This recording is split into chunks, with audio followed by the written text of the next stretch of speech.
سوال نمبر 10، کیا قربانی واجب ہے؟ کیا قربانی کرنا لازم ہے؟ بعض علماء اس طرف گئے ہیں کہ قربانی لازم ہے، اور بعض علماء بلکہ جمہور علماء کا کہنا ہے کہ قربانی لازم نہیں ہے۔ کر لیا تو بہت اچھا، اور اگر نہ کرے تو گنہگار نہیں ہوگا، لیکن اس کی بہت تاکید ہے۔ جن لوگوں نے کہا کہ قربانی لازم نہیں ہے، اس سلسلے میں کیا دلائل ہیں؟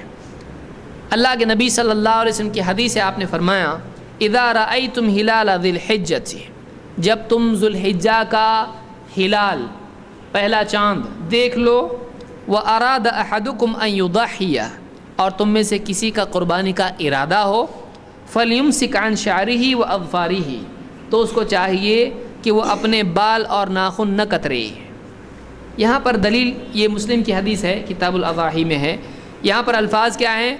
جب ذو الحجہ کا تم چاند دیکھ لو اور تم میں سے کسی کا قربانی کا ارادہ ہو، تو اللہ کے نبی صلی اللہ علیہ وسلم نے فلاں کے ارادے سے اس کو جوڑا ہے۔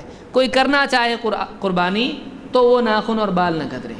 تو یہاں پر یہ نہیں کہا کہ لازم ہے، یہ ایسا نہیں ہوگا کہ جب رمضان کا مہینہ آئے اور تم میں سے کوئی روزے رکھنا چاہے، کیا ایسا ہوگا؟ نہیں، کیونکہ قرآن میں آیا اور حدیث میں بھی آیا کہ رمضان آئے تو روزے کیا ہیں؟ چاہے یا نہ چاہے فرض ہیں۔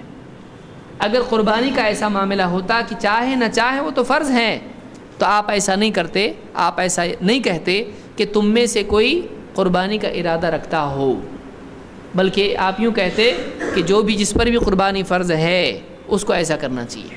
تو یہاں پر ارادے کے ساتھ آپ نے جوڑا ہے، اللہ کی طرف سے حکم کے ساتھ اس کو نہیں جوڑا ہے۔ تو بہت سارے علماء نے اس کو دلیل بنا کر پیش کیا اور کہا اس سے معلوم ہوتا ہے کہ قربانی لازم نہیں ہے۔ اسی طرح سے ابو سریحہ الغفاری، یہ صحابی ہیں، ابو سریحہ سین سے، کہتے ہیں ادرکت ابا بکر، یا فرمایا او رأیت ابا بکر، کہ میں نے ابو بکر صدیق رضی اللہ تعالیٰ عنہ کو، و عمر رضی اللہ عنہما، اور عمر رضی اللہ تعالیٰ عنہما دونوں کو دیکھا۔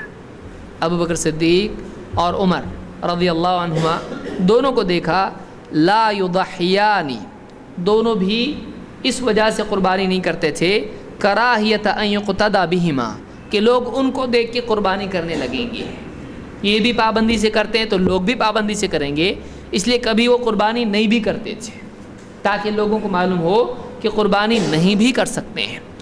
تو کبھی کبھی ایسا ہوتا ہے کہ کوئی چیز لوگ فرض سمجھ لیتے ہیں، تو بعض اوقات علماء کو ایسا کرنا پڑتا ہے کہ اس کو چھوڑ کے بھی بتانا پڑتا ہے کہ یہ نہیں بھی کیے تو آدمی گنہگار نہیں ہوتا ہے۔ بعض اوقات ایک چیز جیسے لوگ لازم سمجھنے لگتے ہیں، تو ایسی صورت میں بعض اہل علم کبھی کبھار اس کو چھوڑ بھی دیتے ہیں، تاکہ لوگوں کو معلوم ہو کہ ہاں دیکھو انہوں نے چھوڑا، اگر یہ فرض ہوتا تو کبھی چھوڑتے نہیں۔ اس کو امام البیہقی نے روایت کیا ہے اور اس کی سند صحیح ہے۔ اس سے معلوم ہوا کہ کبھی کبھار ابو بکر صدیق اور عمر رضی اللہ تعالیٰ عنہما قربانی نہیں بھی کرتے تھے۔ تو اس سے یہ ثابت ہوتا اگر وہ واجب ہوتی یا فرض ہوتی تو کبھی چھوڑتے نہیں چھوڑتے۔ یہاں کوئی کہہ سکتا ہے کہ ہو سکتا ہے ان کے پاس مال نہ ہو، اس لیے کہ وہ عام طور سے خرچ کر دیا کرتے تھے اور بہت ہی فقر و فاقے میں جیتے تھے۔ تو یہاں پر وجہ یہ نہیں بتائی گئی کہ وہ مال نہیں تھا، وجہ یہ بتائی گئی کہ کہیں لوگ ان کو دیکھ کے یہ کرنے نہ لگے کہ یہ کرتے ہیں تو ہم بھی کریں گے، وہ اس وجہ سے چھوڑتے تھے، نہ یہ کہ ان کے پاس مال نہیں تھا۔